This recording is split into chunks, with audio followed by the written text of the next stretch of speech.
What is WPS PIN and how to use it to connect to Wi-Fi? Hey there!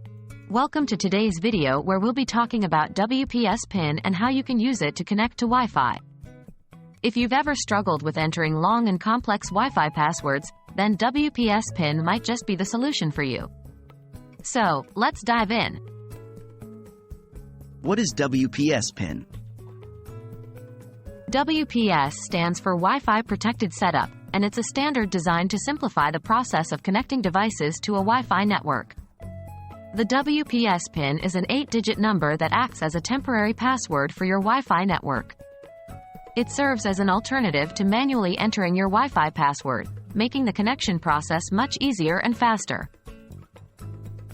How to use WPS PIN to connect to Wi-Fi?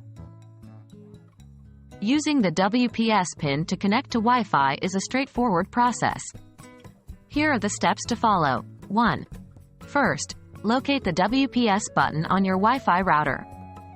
It is usually labeled with WPS and may be on the front or back of the router.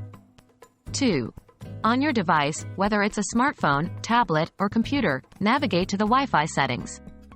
3. In the Wi-Fi settings, look for an option to connect using WPS. This option may be under an advanced settings menu or represented by a WPS icon. 4. Once you've selected the WPS option, you'll be prompted to enter the WPS PIN. 5.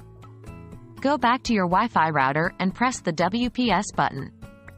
The button may need to be held down for a few seconds. 6. After pressing the WPS button, the router will generate an 8-digit PIN and transmit it to your device. 7. On your device, enter the PIN within the given time frame. The PIN is usually valid for a limited period, typically a few minutes.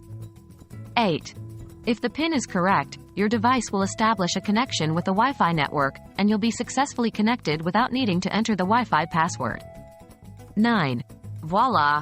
You're now connected to the Wi-Fi network using the WPS PIN. And there you have it. You've learned what a WPS PIN is and how to use it to connect to Wi-Fi. This feature comes in handy when you want to quickly connect devices without the hassle of entering long and complex passwords. Just remember, the WPS PIN is a temporary password, so make sure to change it to a more secure password afterward. If you found this video helpful, don't forget to give it a thumbs up and subscribe to our channel for more tech tips and tutorials. Thanks for watching, and happy surfing!